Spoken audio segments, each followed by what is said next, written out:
This is the Palmetto Preps Podcast with Tyler Cupp. Will Morris back into QB. Play action fake. Good pocket. Good protection. Throws and that's caught into the end zone. Touchdown. Lugoff Elgin. A 30-yard touchdown strike. Scores, analysis, recaps, and previews of the week that was. 1.6 seconds on the clock. Steps up. Fires for the end zone. Picked off. Batesburg-Leesville wins. The Panthers intercepted. That's not Tavius Morris. He's your hero. What a dramatic finish. And the week coming up in high school football. Back to throw. Now he's going to run toward the near side. 10, 5. Did he get in? Touchdown. He got it. Beautiful. Touchdown. Airborne play right there. Jafari Works. Touchdown. Follow us on Twitter at Palmetto Preps SC. High snap, BC pressure. No good. No good. Wide left, and BC stops him. Poetic justice, Mike. Poetic justice. Now it's time for the Palmetto Preps Podcast. Here is your host, Tyler Cupp.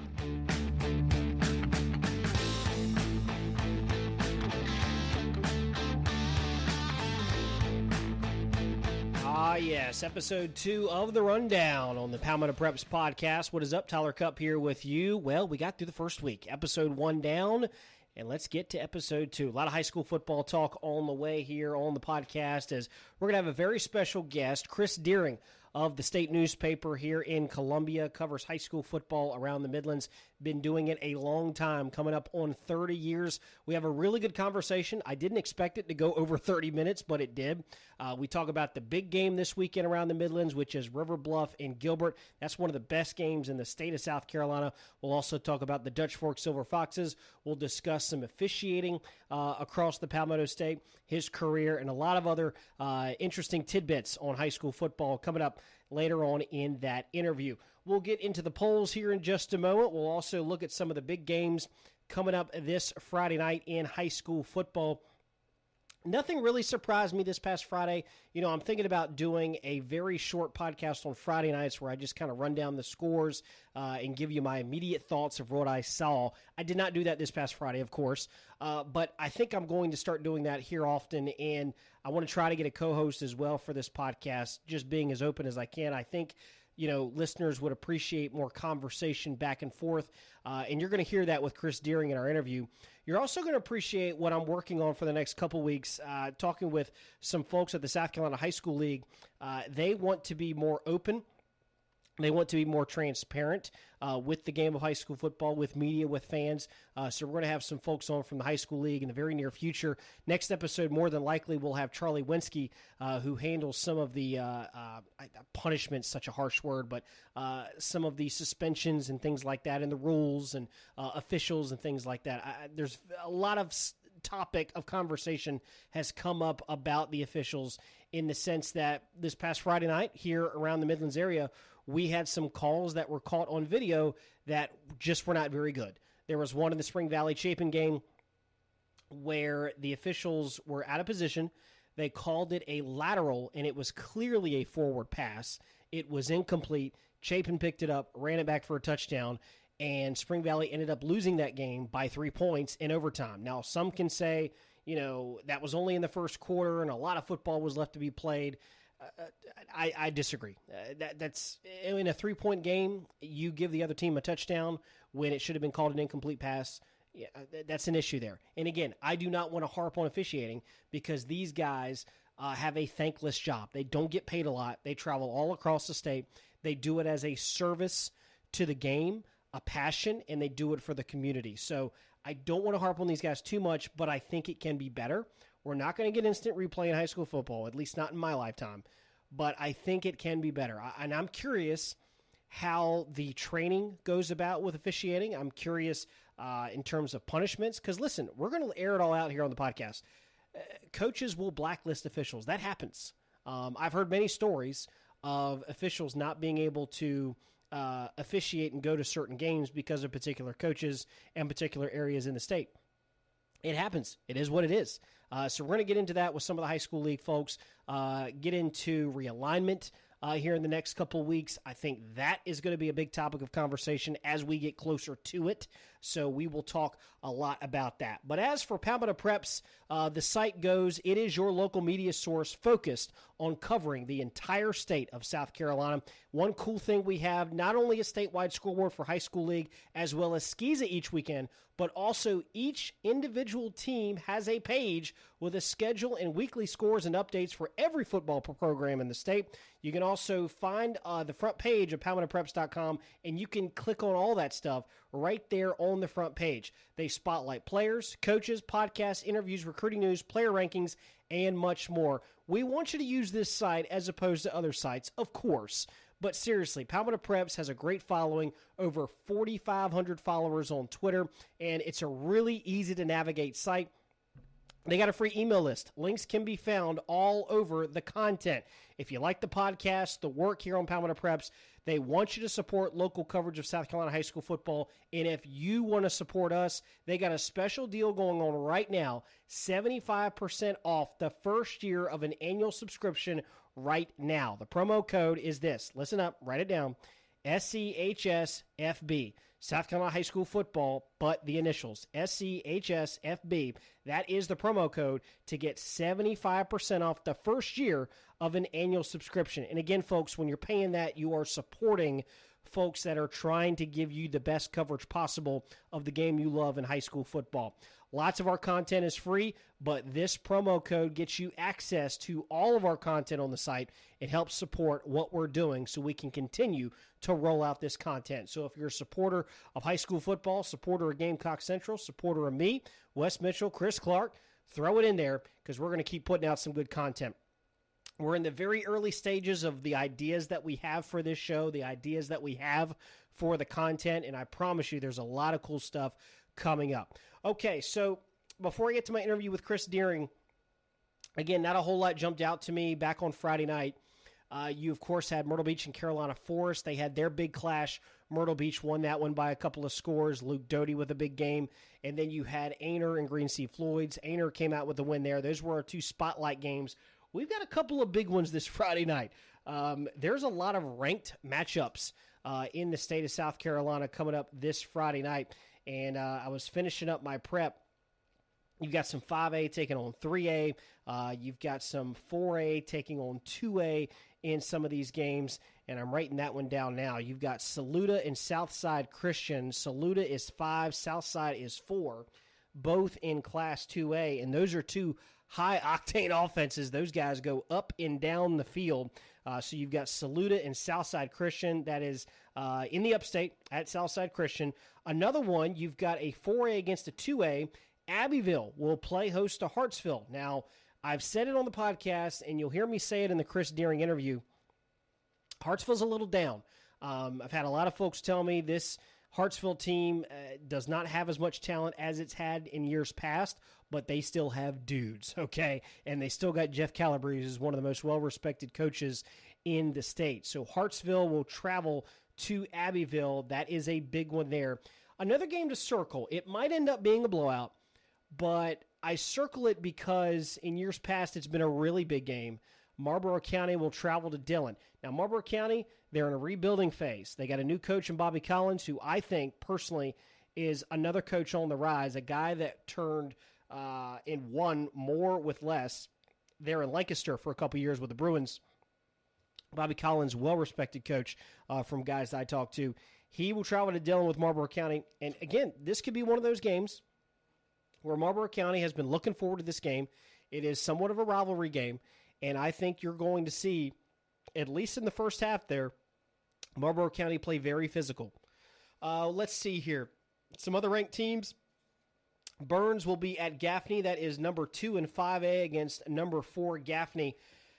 I believe that the winner of this game will essentially put themselves in the driver's seat, or what's another good term here?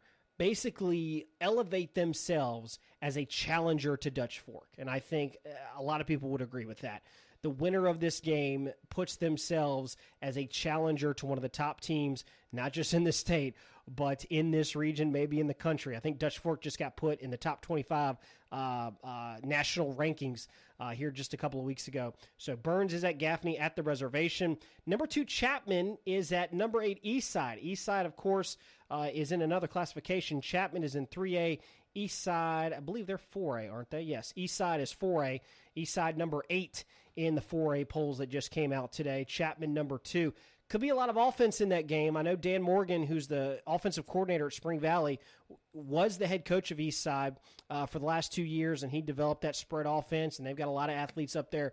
So you could see a lot of offense in that Chapman Eastside game. So once again, your big games to spotlight this week: Saluda at Southside, Abbeville plays host to Hartsville, Marlboro County is at Dillon, Gilbert will play River Bluff. I don't think I mentioned that one in the open. Gilbert versus River Bluff. Number 6 Gilbert, that's in 3A, taking on number 8 River Bluff out of 5A. This is a big one in Lexington County. This is probably my biggest game of Friday night. And I know Burns and Gaffney everybody's talking about, but Gilbert returns everybody back on offense, all those skilled players, all those big offensive linemen. River Bluff returns their running back, Braden Walker, who's a Shrine Bowler. This young man had 1,400 yards last year. I think he's a stud. I think wherever he plays college ball, at the moment he's getting small Division I offers. I think wherever he goes, he's going to be an absolute stud. Really like that kid. So Gilbert takes on River Bluff. That will be at River Bluff. And there's going to be 5,000-6,000 people there in Lexington County. So it'd be a great town to rob a bank. I'm just telling you, there's going to be a lot of people at that game. So there's your games to watch. Going over the polls, not a whole lot of changes here in the polls in Class 5A. Dutch Fork still your number 1 team. Burns 2, Fort D 3, Gaffney 4, Dorman 5. TL Hanna 6, Sumter is at 7. I've been telling you about Sumter, the Fighting Gamecocks, sleeping giant. River Bluff 8, Clover 9, Carolina Forest drops down to 10 after losing to Myrtle Beach. In Class 4A, Myrtle Beach, the Seahawks are still number 1. D.W. Daniel, who just beat Ridgeview, they are number 2. Daniel is kind of quietly creeping up the polls there. North Myrtle Beach at 3, South Point 4. Again, I said it last week. There was a lot of talk about South Point being down this year. Maybe not. South Point has actually put together a pretty good resume in the early part of the season. We're coming up on the halfway point, about to get into region play. South Point has impressed me with some of the wins they put together so far this season. Wilson 5, Hartsville 6, AC Flora, another team that's very quiet. They could very easily run the table and will not be challenged until the first round of the playoffs, maybe not even the second round. Eastside comes in at 8 in the 4A polls, while Holla, the Razorbacks, are 9, and Travelers Rest are 10. Let's go to the Class 3A polls. Dillon still at number 1, getting 9 first-place votes. Chapman got 2 first-place votes. The Cannon Bulldogs are in at 3, Chester 4, May River is at 5, and rounding out the top 10, Gilbert, Wade Hampton, Strom Thurmond, Aner, and Marion. Newberry receiving votes in the Class 3A polls. I circle that. That's Newberry could be in the polls in the next couple weeks. Newberry's running the football really well, and they play really good defense. Phil Strickland has one of his better Newberry teams from what I hear. In Class 2A, Abbeville got 10 first-place votes. Barnwell got a first-place vote as well. They're in at number 2. Bamberg Earhart 3, Southside Christian 4. Saluda is at 5. Oceanside Collegiate out of Charleston is at 6. Running out the top 10, Timberland, Well Branch. The undefeated Andrew Jackson Volunteers are at 9, and tied for 10th is Lee Central and St. Joseph's. Lee Central came off a big win over Central Pageland. We all thought that Central Pageland was back and had a really good year, but watch out for Lee Central out of Bishopville. They may have a pretty good squad. But Andrew Jackson, I want to bring them up again. I talked about them last week. I made the prediction that North Central would score on AJ, but I also said the game would be close. It wasn't. AJ beat North Central 40-7, but I did get the prediction right that the Knights would score on AJ. Keep watching this AJ team. I know a lot of folks out there in Kershaw, and they're excited and jacked up about Andrew Jackson. It could be a big special season for the Vols. All right, let's round out our polls with Class 1A. Lamar is still your first-place team. Wagner Sally 2. Green Sea Floyds drops down to 3 after losing to Aner.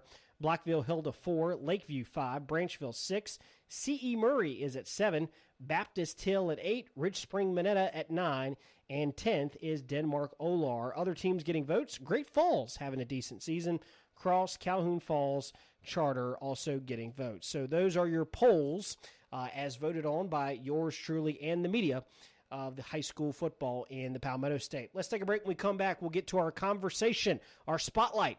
Chris Deering of the state newspaper, really good informational stuff. He's one of the best to do it in the state.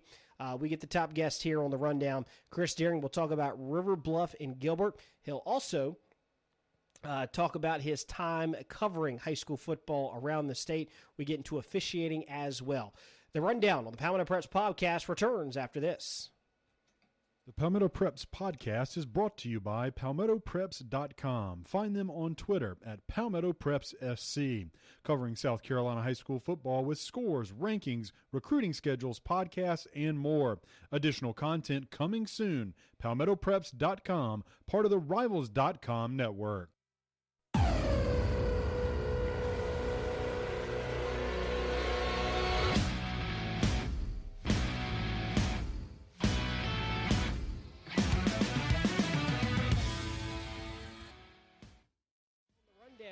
Preps podcast, Tyler Cupp, with a very special guest. He is Chris Deering, who writes for the state newspaper and Midlands high school football around the area. Chris Deering is my guest, and we're going to talk about a lot of big games coming up this weekend around the Midlands. The big one, though, the spotlight game, is the game that Chris Deering is actually covering. I lucked up on this, totally guessed. And he's going to be doing Gilbert and River Bluff, two top teams in their classifications, respectively, going at it, sharing Lexington County there. So, Chris, let's jump into that game first and foremost. I want to talk a little bit about your career, but Gilbert and River Bluff, one of the more intriguing games across the state of South Carolina. You know, last week we had the quarterback battle with Myrtle Beach and Carolina Forest down in the PD, Luke Doty and Mason Garcia, the Gamecock and ECU commit, respectively. This one here, though, you don't have a ton of commits on the field. This is more units offensively. You've got the running game of River Bluff and the passing game of Gilbert. They bring everybody back on offense, does Gilbert, even that big offensive line.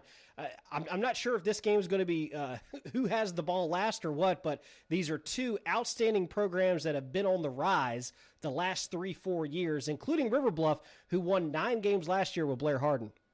Yeah, this is an outstanding game this weekend being played over at River Bluff. It's two, like you said, two high-powered offenses.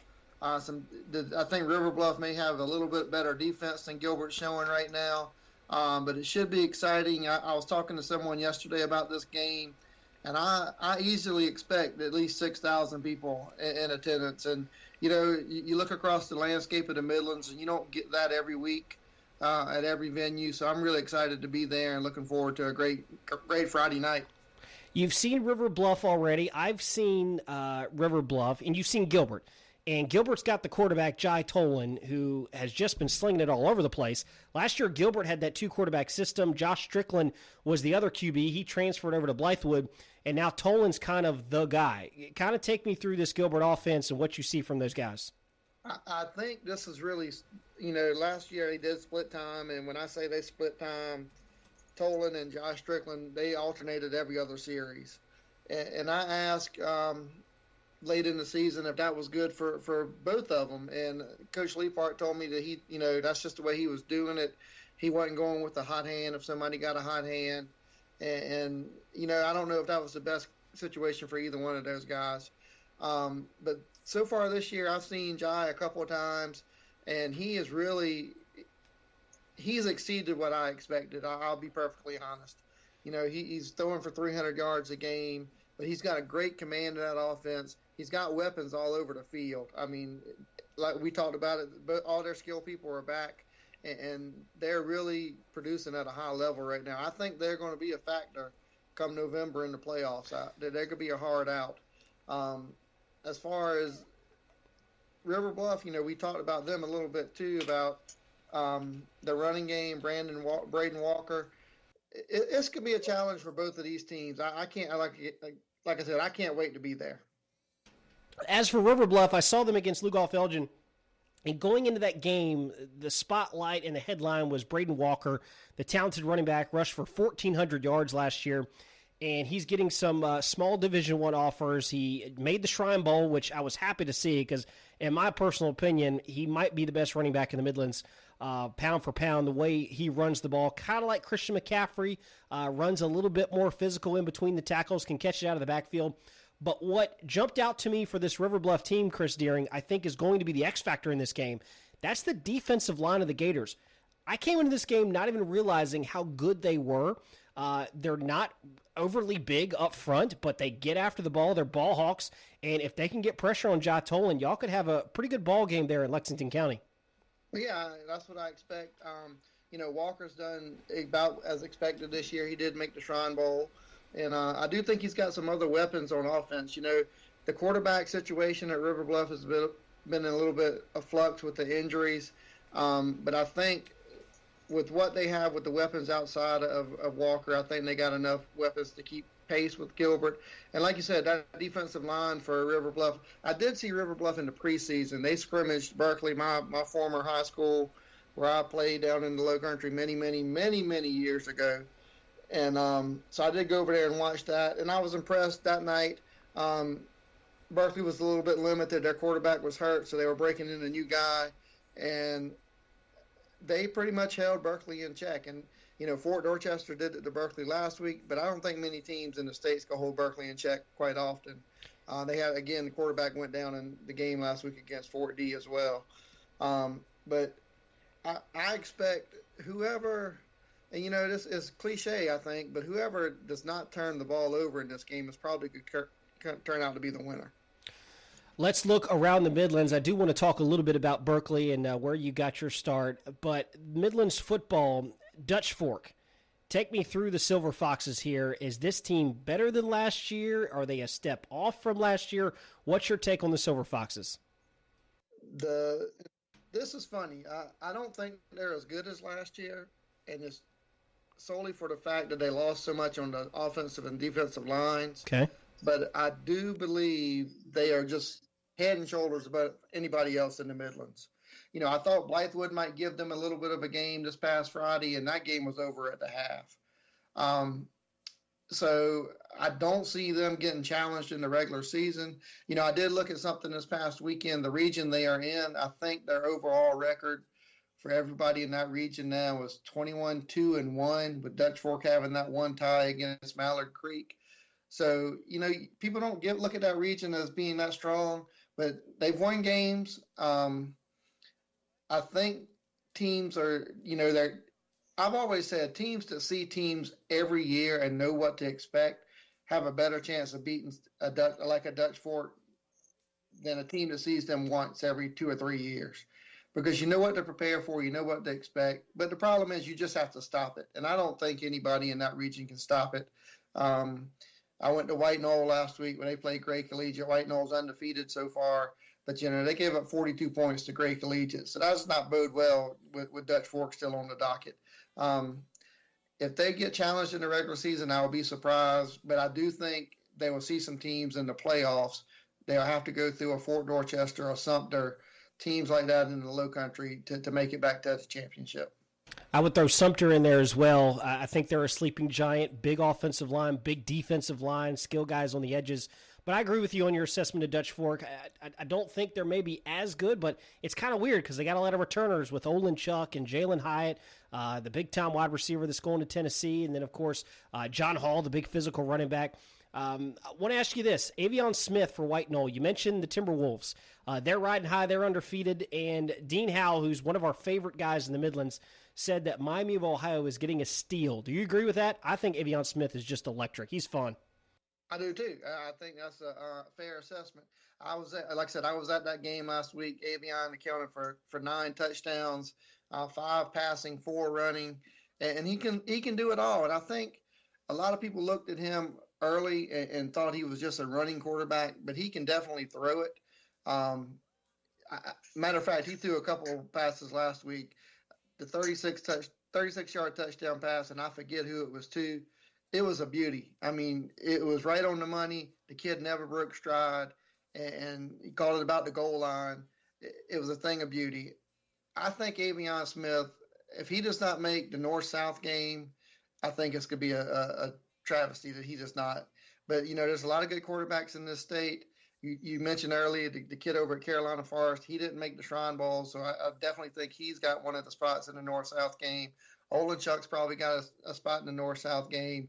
So you gotta find a fit for him, and I don't know if it's out there, but he should be on at least one of these All-Star games.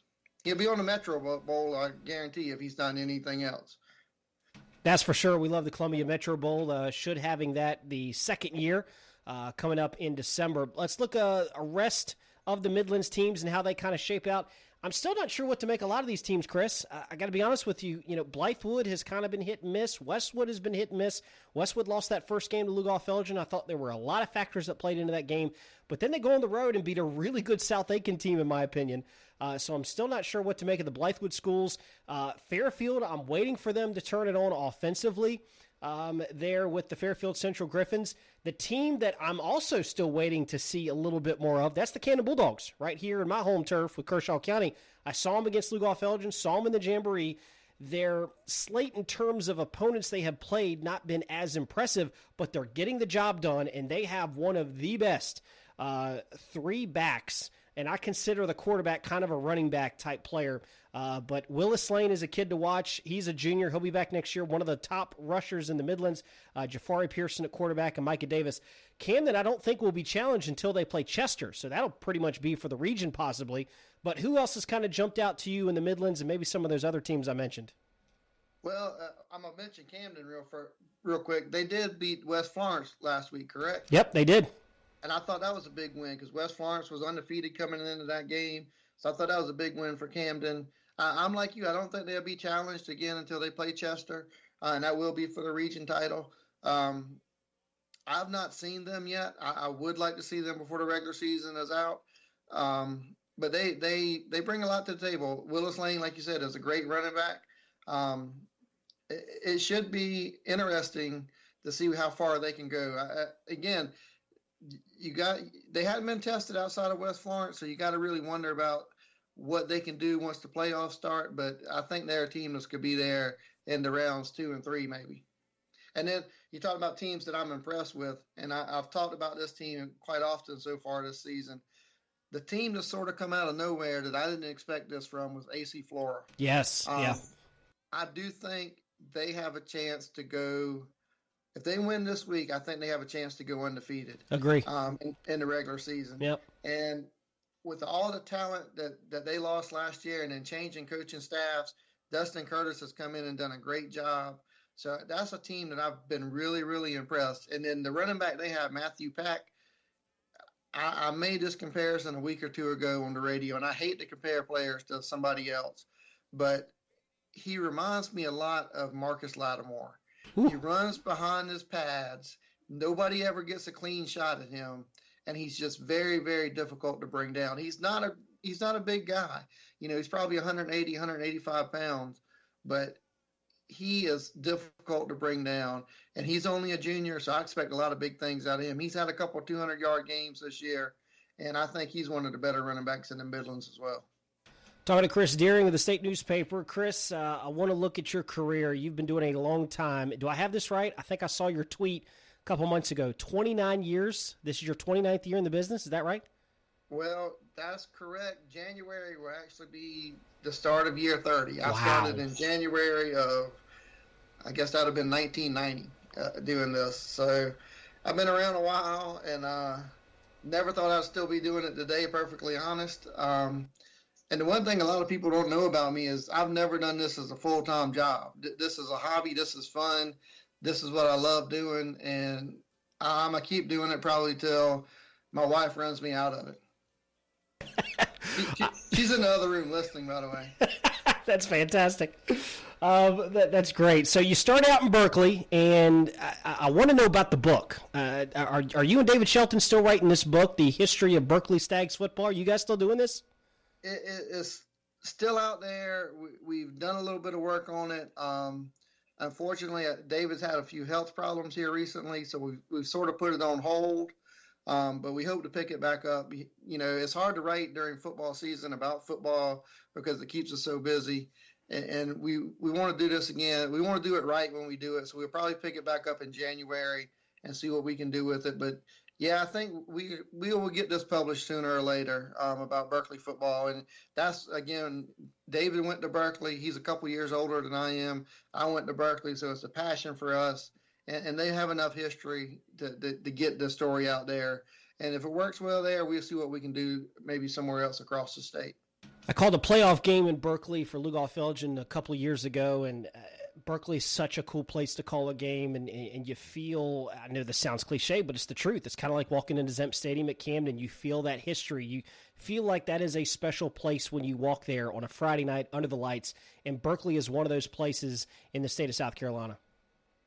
It is. I mean, they're a 5A school, but I still call it small town football.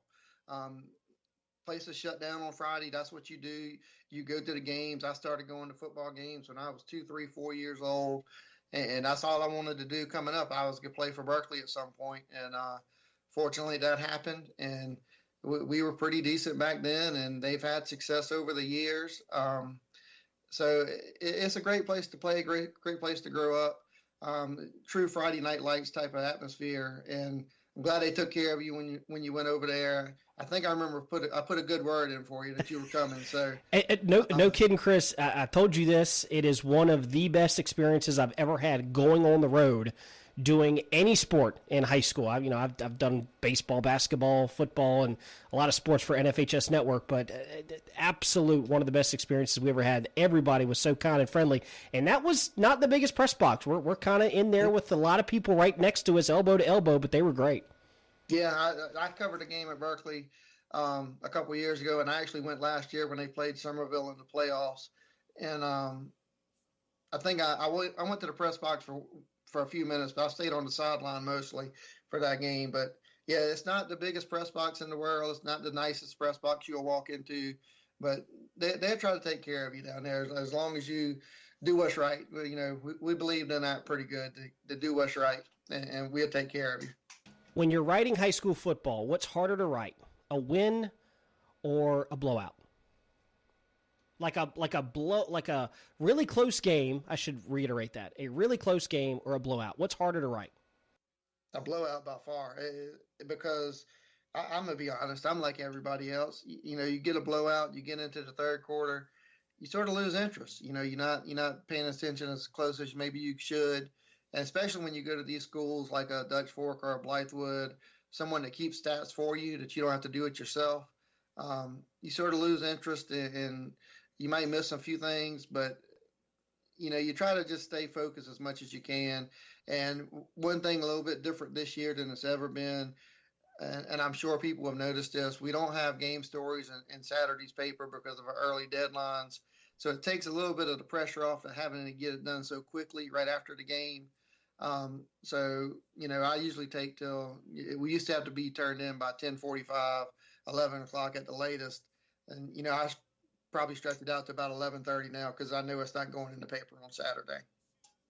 Talking to Chris Deering of the state newspaper, I want to look at some of the matchups around the state with you. Some ones that jump out to me, Hartsville at Abbeville. I know Hartsville is down, but that's always a big game. Abbeville, you want to talk small town football. They do it right in Abbeville. That's such a cool place. You want to talk about shutting the town down. I did a game last year, North Central at Abbeville, and Chris, I kid you not, the town was literally shut down at 4:30. There was not a business open at 4. It was wild. It should be. I love that. That's the way it should be. That's a great game. You said introducing this game, Hartsville's a little bit down. I think that's still to be determined. Okay. Yeah. I know they lost the game earlier this year. I'm curious to see how this one turns out against Abbeville, but I'm telling you what, Kellytown's another place. When you go over to Hartsville to play, it's something special, and you know when you walk in there that you better have your A game or you're not coming out with a victory. I still think 4A is pretty loaded with Myrtle Beach and some other schools, but I think Hartsville's could be they still could be a factor come playoff time. Another one I like. The records are better than in years past. Marlboro County comes in with a record of 1-3. Dillon comes in unbeaten, of course.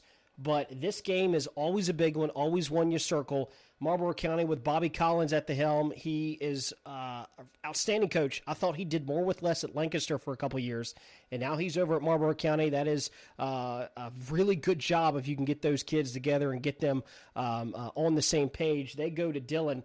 I think Dillon's going to take it here, but watch out for Marlboro County. They may give Dillon a test. True. They will definitely be motivated going into that game. That's a pretty big rival game as well. I have to go with you. I'm leaning towards Dillon in that one, but when you get in these rival games, anything can happen, and I wouldn't be surprised if nothing else, Marlboro County keeps that one close. Another big game. We go to the upstate, Burns and Gaffney, and all the talk is our boy Reggie Shaw has got Burns back to prominence. We shall see, because they've got one at the reservation with Gaffney. What do you think? I think the winner of that game definitely is going to be the favorite in the upstate. I don't know if it was last week or the week before. Gaffney played Mallard Creek and lost 27-21. A couple weeks ago, yeah. I saw Mallard Creek against Dutch Fork earlier this year. That team looked like a small college team coming out on the field. So for Gaffney to play them that close, they must be pretty good. I've been voting those two teams 2 and 3 in the poll all season. Even after Gaffney lost to Mallard Creek, I've kept them at number 3. So I do think the winner of this game takes the lead anyway of being the favorite in the Upper State 5A. Dorman had Dave Gutshaw. He won his 400th game of his career. I'm not sure if you covered a lot of Dorman games, but from what I hear, Jeb Blackwell in the Upstate said Dorman's got another good team. They do. I mean, I have covered Dorman over the years. They've played some playoff games here in Columbia, and I've been able to cover. Gutshaw is he's one of the best out there. That was his 400th win, like you said. He's a legend. I do think they're good. I don't know the schedule they've played just yet compared to Gaffney and Burns. Right. So I still lean to those two. I think I've had. And my poll hadn't changed in the top 5 in 5A all year. It's been Dutch Fork, Burns, Gaffney, Fort Dorchester, and then Dorman. So I think those are the top 5 teams in this state. All right, I'm going to go rapid fire with Chris Deering here at the state newspaper. You've been doing it a long time, going on 30 years. So best quarterback, maybe best quarterback, and then best performance you've ever seen. Oh, my goodness. Now you really put me on the spot. Let's hear it. Years, I got to think about this. What's the best high school football performance in one game you've ever seen? I can give mine very quickly. Shaq Rowland for me. He scored 5 touchdowns in 4 different ways against Lugoff Elgin. And then he did it. And then he did it again the next year, but I think he only had 4 touchdowns. I remember that game. Yep, and outstanding game. Funny you say this, because I think I might have to go with Lexington as well. Demetrius Summers. Oh yeah. It was the game. Didn't he have like 300 yards rushing one game? He did, but you know what? I'm gonna take that back. The best performance I saw was Matthew Colburn against Lexington. Ooh. It was his coming out party. He had 400 yards rushing that night. Yeah. And it was unbelievable, because I didn't really know who he was going in. He was like the backup tailback at that point. I think he was a sophomore, and he just exploded on Lexington, and that was unbelievable to watch. They couldn't tackle him. I think Matthew Colburn, one of the smartest running backs I ever saw. So smart. Yeah. He just knew when to hit that hole, knew when to accelerate. Really smart behind his blockers. He was fun to watch. All right, get back to quarterback. Best quarterback you covered and best performance at quarterback. I'll throw one in there. I know you're going to remember this name. I was screaming this kid's name from the mountaintops when I saw him. David Israel of Blythewood threw 6 touchdowns against my Demons, and he went to a couple places, actually ended up with West Virginia, my other team, West Virginia Mountaineers. And then last I heard, he was with like West Virginia Tech, one of the smaller schools. That's what I think he's given up football the last I've heard. Oh, okay. I'm going way back now, and it's to show my memory loss when I go way back. It was the state championship game between Gaffney and Northwestern. and both of the quarterbacks, Derek Ross was the quarterback for Northwestern, and the kid's name at Gaffney escapes me right now, but he ended up signing with Tennessee. Okay. The kid from Gaffney. They each put on a performance that Saturday. It was a Saturday afternoon that I walked out of Williams-Brice Stadium that I would never forget. They both threw for about 400 yards. It was a shootout. Just unbelievable performance by both of those kids. Is that the best game you think you've seen? I think it was, yeah. Yeah. I mean, that was unbelievable. That was in the 90s. I'm pretty certain that was back in the 90s when that happened, and that's still one of the best games I've ever seen. Best defensive performance? I've seen quite a few of those over the years. There's been a couple games where I've covered where I've seen them teams hold the other team to less than 50 yards. I'll give you one that this may sound kind of weird, but it's current because he just got 2 sacks in the NFL. Christian Miller, the son of Corey Miller. Now, I know what you're thinking. He had a very good high school career, but he did not play a lot in the game that I saw him. I think I only saw him twice. And in one of the games I saw him, he didn't play a lot. He might have played like 2 quarters. Mm-hmm. And, Chris, there was a play where he came around the end and had to literally go the entire length of the field to catch up to a quarterback and sack him. And it's one of those times where you see legit college NFL speed on one play, that closing speed. And as soon as we saw that play, you're like, oh, yeah, he's going to play on Sundays. Yeah, that defense, if you remember, and I'm sure you do, they had a linebacker on that defense. I think it was John Miller. Yeah, John Miller. Yeah, he was an absolute stud too, I thought. Mm-hmm. So that team had some talent on that defense that year. But yeah, I mean, Christian Miller's been great. Again, single defensive performance. I can't think of one right now that stands out in my mind that just made me go, wow, I hadn't seen anything like that. Tyler, I played offense. I look at the offensive guys. All right, best lineman you ever saw. Here's a tough one. Best lineman.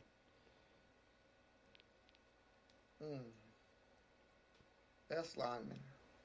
I know that's a tough one. I'm going to give who was the boy from Dillon?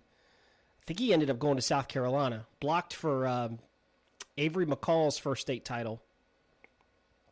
Gosh, can't remember that boy's name. Yeah, I can't think of his name. He was a monster up front. I tell you who was good up front, and right now he's in South Carolina right now, Hank Manos. Hank Manos, yep. Yeah, he's impressed me a lot. And they got a kid over there now at Chapin. I think you've seen Chapin this year. I have. Gentry's kid is – Gentry's got a lot of potential there. A lot of potential. He really does. I'm curious to see what he ends up doing. Have you seen the picture of Thornton Gentry and his dad, the coach, Justin Gentry? Oh, my gosh. Yes, I did see that. You could tell their father-son in the face, but not in the body. No, not in size. Thornton is a huge individual, and I think he's got Power 5 written all over him. What's a story that you take the most pride in writing? That where you wrote that and you're like, yeah, I'm pretty good at this. I'm going to go back to that Gaffney Northwestern game. Okay. Because those 2 quarterbacks made it so easy to write. And when I got the paper on Sunday and I looked at it, I was like, yep, I nailed that one. I can keep doing this. I'll tell you mine, and I've never said this publicly. I've gotten a lot of compliments on it locally, but it was a season of which Lou Goff-Elgin didn't win a game, and I'm a big Marvel nerd. So I took a line from one of my favorite Marvel movies, an Avengers movie, where Nick Fury says, all we have left are our wits and our wills to save the world. We've got nothing left. They're stronger than us. They're better than us. All we have are our wits. And I put it together very nicely. And I put it in the article, and I got so many comments on that. And half the people didn't even know where it came from. They just thought it was so well put together. It's like, that was really nice. That was really good that you said that. Because sometimes when, a team has a winless season, Chris Deering, you know this, you got to find a way to polish a turd. I mean, that's the bottom line. If a team isn't very good, you got to find ways to keep the reader invested. Well, I'm getting ready to tell you, and I'm promoting myself here on this one. I'm working on a story on Eau Claire and C.A. Johnson football. Oh Lord. And we know the challenges those schools face of just getting players out. And Definitely, I'm gonna have to polish that one up to make it sound good. I saw Eau Claire in the Sportsorama early in the year. They had 18 players dressed out. Oh. And one of the questions I'm trying to hook up with the coach this week, and one of the questions I have is, how do you even practice with 18 kids? Right. Because you can't go 11 on 11. I mean, what do you do? How do you do it? And that goes into that quote that I used in the article is Nick Fury, Sam Jackson's character, says we're outgunned and we're outmanned at every position. And that's what Eau Claire and C.A. Johnson are when they suit up on Friday nights. Yeah, exactly. And so that's something I'm working on. It should be out in the next couple of weeks. And looking forward to doing that story because, those kids don't get a lot of press. It's only Lou and I right now. And so we can't be everywhere on a Friday night. So we try to spread the love around as much as we can. And I think those kids deserve, to be recognized for going out there. I told Lou when we talked about this subject, 35 years ago when I played, if we were getting beat every Friday night, 40-3, 40-7, I don't know if I'd have went back every week. It's true. I mean, yep. You gotta, that takes something special, I think, to come out every week and put your best foot forward and see what you can accomplish. And I applaud those kids for doing that. So like I said, I can't wait to write this story.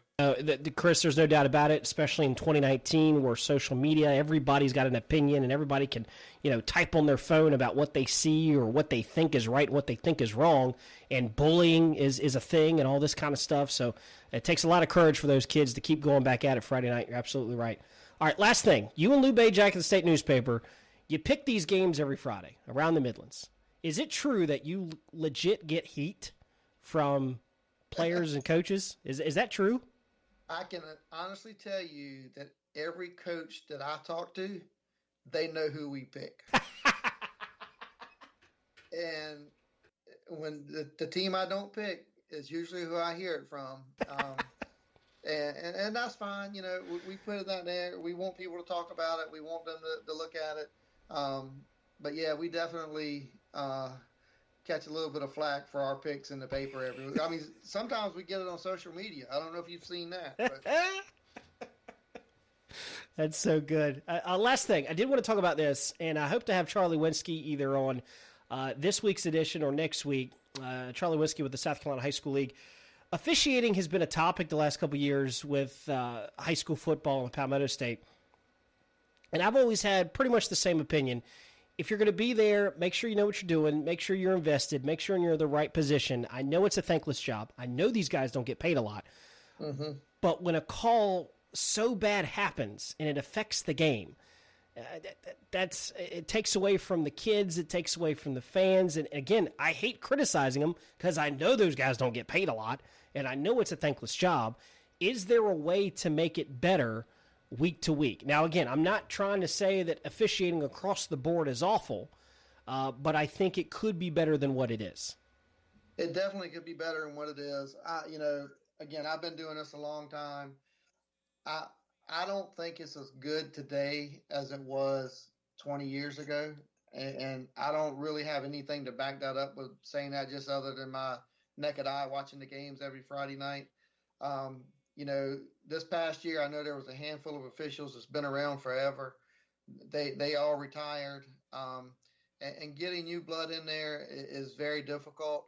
That's probably a story that needs to be written as well, is how do you find the officials to cover, what is it now, 204 high schools in South Carolina? Yep.